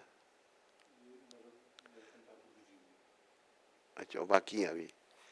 मैं प्रार्थना करता हूं कि यही धारणा मेरे हृदय में सदा वास करे। कृपया मुझे अपने युगल चरणों का सेवा धन प्रदान कीजिए। मेरा मन उनके उन दिव्य रूपों के प्रति भक्ति से परिपूर्ण हो गए जाए जो कामदेव एवं रति की सुंदरता को भी पराजित करता है। अपने दांतों में तृण धारण कर मैं उनके पद कमलों में यही निवेदन करता हूं। जीवा में दांतों के नीचे घास रखना, ये बड़ी एक विनम्रता का चिन्ह है। जो बड़ा विनम्र बन जाता है, अहंकार स्मा, वो ऐसा करता है। नरोत्तम ठाकुर वही कह रहे हैं, अपने दांतों में तृण धारण कर मैं उनके पद कमलों में यह निवेदन करता हूं। हे किशोर किशोरी, हे ब्रिज राजकुमार, हे श्याम सुंदर, हे वृषभानु कुमारी श्री राधिका, आप हरि का भी हृदय हर लेती हैं तथा आपकी अंग कांति कनक केत की सम है। हे इंद्र नीलमणि सम वर्ण युक्त श्री कृष्ण, आपकी रुचि राय कंदर्प के दर्प को भी चूर्ण विचूर्ण करती है। हे नटवर शिखर बा नटनी शिरोमणि श्री कृष्ण एवं श्री राधा, कृपया मेरे मन में नृत्य करें। आपकी रूप संपदा, आपके धमकते हुए आवरणों की अविरमता को भी अभिवृद्ध करती है। मेरी यह अभिलाषा है कि मैं अहर्निश परमानंदपूर्ण होकर आपका गुणगान करता रहूं। नरोत्तम दास चंपक मंजरी के रूप में श्रीमती राधिका की सेवा में संलग्न है। उनकी समाधि राधा गोकुलानंद मंदिर के प्रांगण में है। तो नरोत्तम ठाकुर जो थे ये मंजरी के अवतार थे, चमक मंजरी। तो ये अवतारी पुरुष प्रकट हुए थे महाप्रभु के साथ। इन्होंने बड़ी लीलाएं की, भक्ति का प्रदर्शन किया, भक्ति की और सबको भक्ति सिखाई। तो यही हमारे जीवन का उद्देश्य है, भक्ति करना और भक्ति कराना। आज कितनी, पहली तारीख, भक्ति करना, भक्ति करना। और देखो भगवान गीता में कहते हैं, और जो मेरी भक्ति का प्रचार दूसरे भक्तों में करता है वो मुझे बहुत प्रिय है। तो भक्ति करनी और भक्ति का प्रचार भी करना। अब जैसे सत्यवती यहाँ बैठी है, ये भक्त है, इसने बड़े प्रयास से अपने पति को भक्त बनाया। पति इसका डॉक्टर, और इसके जो वहाँ के गांव, कौन सा गांव है आपका, हैं, खिजराबाद, खिजराबाद के सारे परिवारों को भक्त बनाया। और ससुराल में शहजादपुर में सबको भक्त बनाया। तो भक्ति का प्रचार करने से भक्ति मिलेगी, अपना जीवन सफल होगा। तो हमें भी थोड़ी बहुत जिससे ही भक्ति को, भक्त को ऐसा ही सोचना चाहिए, ये भक्ति का भाव है। तो अगर जो कोई प्रचार करता है, दूसरों को भक्ति में लगाता है, उसका जीवन धन्य हो जाता है। ये अपना जीवन सफल करना है, भक्ति करनी है और भक्ति करानी है। हम लोग कहते हैं हम क्या कहिए, सब कुछ ये हमारे गुरुदेव की कृपा से हो रहा है, सब कुछ प्रभुपाद कर रहे हैं। प्रभुपाद ने सारी दुनिया को भक्त बना दिया। ये कोई साधारण भक्त नहीं है। अकेले नए लोगों से हम कहते हैं 70 साल की उम्र, समुद्री जहाज में अमेरिका गए प्रचार करने। क्योंकि अमेरिका के ही लोग, एक बेवकूफ मुझे कहता है आपके गुरु ने अमेरिका में क्यों प्रचार किया या भारत में क्यों नहीं किया। तो उससे में बड़ी पुरानी बात है, उस बेवकूफ को मैं क्या जवाब देता। क्योंकि हम सब भारत के लोग अमेरिका की नकल कर रहे हैं, कर रहे हैं नहीं कर रहे हैं, बोला करो सारे, हम सब अमेरिकन बन रहे हैं। तो अमेरिकन जब भक्त बने तो भारतीयों को भी मौका मिला भक्ति करने का। उनको भी सोचने का मौका मिला कि भाई हमें भी भक्ति करनी चाहिए। और प्रभुपाद जी ने अमेरिका में जब प्रचार किया, वहाँ जब अंग्रेज जब यहाँ आए, जहाँ जाते लोग कीर्तन करने लग पड़ते। तो गुरु महाराज एक ऐसे महान वैष्णव हैं जिन्होंने अंग्रेजों को भक्त बनाया। तो आज पहली तारीख है, 1 फरवरी। ये शिक्षा प्रभुपाद ने जो दी है, ये एक बटू गोपाल को पत्र लिखा, बटू गोपाल नाम का एक भक्त को प्रभुपाद ने पत्र लिखा था 1 फरवरी 1973 में। हमें आदर्श चरित्र वाला होना चाहिए, हमें अच्छे चरित्र का बनना चाहिए, गुरु महाराज इसको लिख रहे हैं। और सब लोग उस शुद्धता से अत्यधिक आकर्षित होंगे अगर हम अच्छे भक्त बनेंगे ना। गुरु महाराज बटू गोपाल को कह रहे हैं हमें आदर्श चरित्र वाला होना चाहिए, तब लोग उस शुद्धता से अत्यधिक आकर्षित होंगे।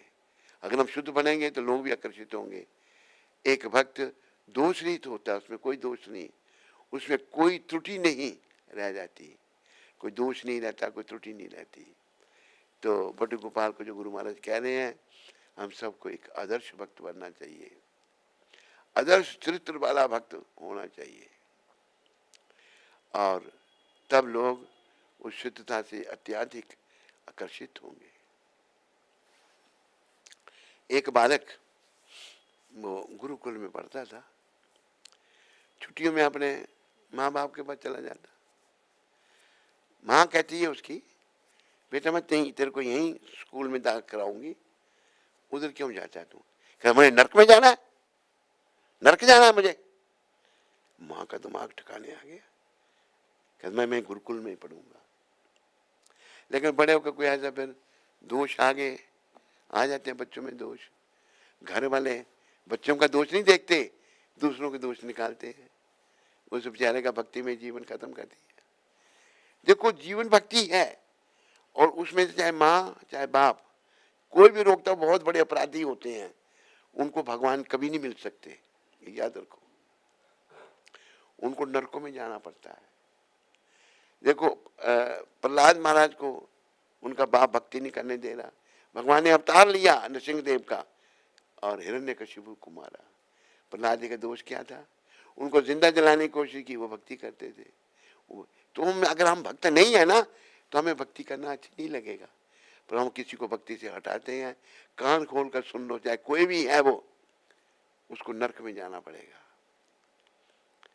हाँ, भक्ति में किसी को लगाते हैं, वो लग जाता है, उसमें लगाने वाले को भी लाभ मिलता है, उस पर भी भगवान की कृपा होती है, वो भी भक्ति में आगे बढ़ता है, वो भी भगवान के धाम में जा सकता है। तो प्रभुपाद यही कह रहे हैं, हमें आदर्श चरित्र वाला होना चाहिए, और तब लोग उस शुद्धता से अत्यधिक आकर्षित होंगे। एक भक्त दोष रहित होता है, उसमें कोई त्रुटि नहीं रह जाती, दोष सारे निकल जाते हैं। पर हम जो दोषों से भरे पड़े हैं ना, वो भक्तों में भी दोष देखते हैं, अपने दोष नहीं देखते, हम दूसरों के दोष देखते हैं। तो ये बड़ा दुर्भाग्य है हमारा, ये सौभाग्य नहीं है। याद रखो सारे, जो भी हम कर्म कर रहे हैं ना, इनका फल हमके जीवन के अंत में मिलेगा। याद क्या रखना है? दो बातन को भूल मत, जो चाहत कल्याण। अगर तुम्हें अपना कल्याण चाहिए तो दो बातों को नहीं भूलना। कौन कौन सी? नारायण एक मौत को, दूजे श्री भगवान। मौत और भगवान को नहीं भूलना। मृत्यु नास्तिक को भी आएगी, आस्तिक को भी। जो आस्तिक होगा, जो भक्त होगा, उसकी मृत्यु बड़ी सैल में आराम से उसके प्राण निकलेंगे। भगवान की आत्मा को भगवान के दूत, विष्णु दूत दिव्य दे दे करके उसको विमान पर बिठा करके धाम में ले जाएंगे। अगर हम भक्त नहीं बने तो फिर यमदूत आएंगे, बड़ी क्रूरता से हमारे अंदर हमारे प्राणों को निकालेंगे और एक यातना दे देंगे, और मारते पीटते घसीटते हुए हमको यहाँ से ले जाएंगे। तो हमें ध्यान रखना है, अंतिम समय का चिंतन करो, दो बातन को भूल मत। मैंने पहले भी कहा, फिर कह रहा हूं, जो चाहत कल्याण। अगर तुम अपना भला चाहता है तो दो बातों को कभी नहीं भूलना। कौन कौन सी? नारायण एक मौत को, दूजे श्री भगवान। मौत और भगवान को नहीं भूलना। मौत तो आएगी, अगर हमने भगवान को याद किया होगा ना, तो मौत अच्छी होगी, सुखपूर्वक हम जाएंगे। प्राय आप देखो, जैसे डॉक्टर भी कई बार पूछता हूं मैं, लोग मरते समय मल मूत्र का त्याग कर देते हैं। जब मरते हैं तो मल मूत्र का त्याग, इतने डर जाते हैं वो। यही होता है, नहीं होता है?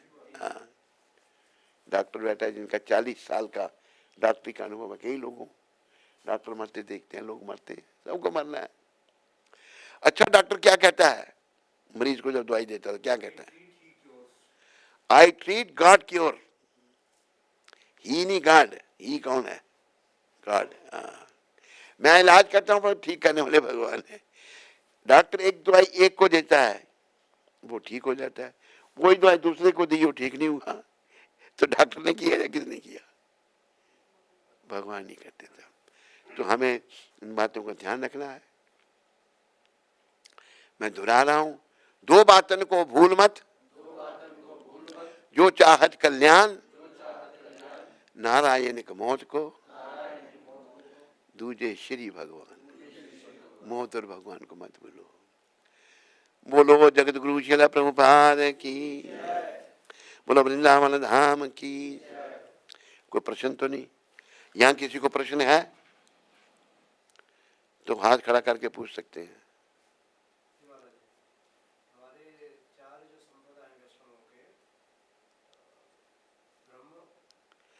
कौन कौन सी वो पूछ रहे हो? पहली ये ब्रह्म माधव गौड़ीय संप्रदाय है हमारी। दूसरी कुमार संप्रदाय, जो 4 कुमारों ने शुरू की। तीसरी श्री संप्रदाय, जो लक्ष्मी माता ने शुरू की। चौथी रुद्र संप्रदाय, जो शंकर भगवान ने शुरू की। चारों संप्रदाय में परम पुरुष भगवान कृष्ण विष्णु की भक्ति है। समझे हैं? पहले जी ब्रह्म संप्रदाय केवल आता है शास्त्रों में, ब्रह्म मतलब वही संप्रदाय बाद में प्रारंभ हुआ है पहले से ही? उससे तुम्हें क्या लेना, छोटी क्या पूछी, तो बाद में लाला पहले लाला, अपना भक्ति करो, जीवन सफल करो, बाद में लाला, उससे क्या मिलेगा तुम्हें? रामानुजाचार्य कौन से संप्रदाय में? रामानुज श्री संप्रदाय में। रामानुजाचार्य। हाँ। रामानुजाचार्य है, हमारी संप्रदाय की बात करो तुम ऐसे ही खेच रहा है बात को। और कोई प्रश्न किसी को, तेरे पास है कोई प्रश्न? हरे कृष्णा कृष्णा कृष्णा हरे राम राम। बोलो। नवीन कृष्ण प्रभु अमेरिका से। Hare Krishna Guru Maharaj ji, please accept my humble obeisances, all glories to Srila Prabhupada. On this most auspicious day of Sri Nityanand Triyodashi, I bow at the lotus feet of my revered spiritual master Srila Navagandha Swami Maharaj, who embodies the boundless compassion of Lord Nityanand Prabhu. Just as Nityanand Mahaprabhu freely distributed divine love without discrimination, you continually bestows the grace of spiritual wisdom upon all seekers, guiding them from darkness to light. Your example reminds us that true spiritual life begins with humility, compassion, and joyful surrender at the feet of the Lord, Gaur Radha Krishna and Srila Prabhupada. On this sacred day, I offer my heartful gratitude, prayers, and service at your feet. May your spiritual mission flourish eternally, and may your words and presence ignite devotion in every heart they touch. जय श्री नित्यानंद प्रभु, जय गुरुदेव, जय नित्यानंद पाद महाराज। नवीन जो भी हमारे जीवन में है, ये सब प्रभुपाद जी की कृपा से है। हम जो भी कर पा रहे हैं या निमित्त बन रहे हैं, सब प्रभुपाद की कृपा से है। अब सब भक्ति में आगे बढ़ो, जीवन को सफल करो। और कोई प्रश्न? दिव्य गीता माता नॉर्वे से। हरे कृष्णा, दंडवत प्रणाम गुरुदेव।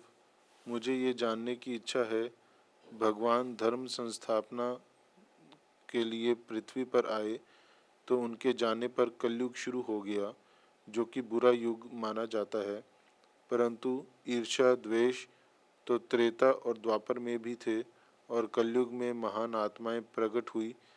फिर इन युगों में फर्क ज़्यादा तो नहीं?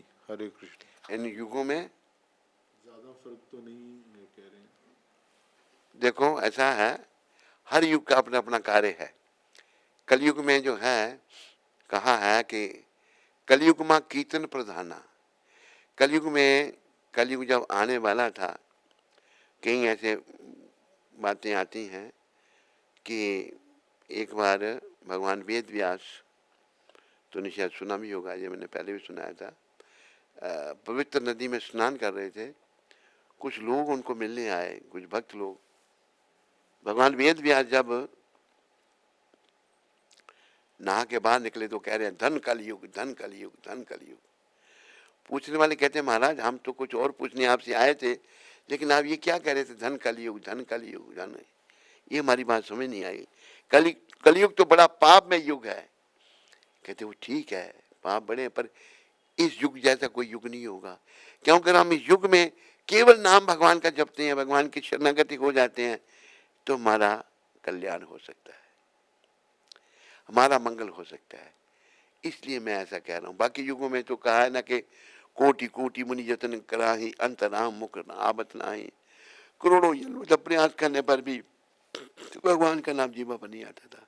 कलयुग में अगर हम भगवान ने नाम लेते हैं, नाम लेने से हमारा उद्धार हो जाता है। मिला उसका उत्तर? नहीं। और कोई प्रश्न? यहां तो नहीं किसी को कोई प्रश्न? हरे कृष्णा। अभी हम बाकी की प्रार्थना बोलेंगे।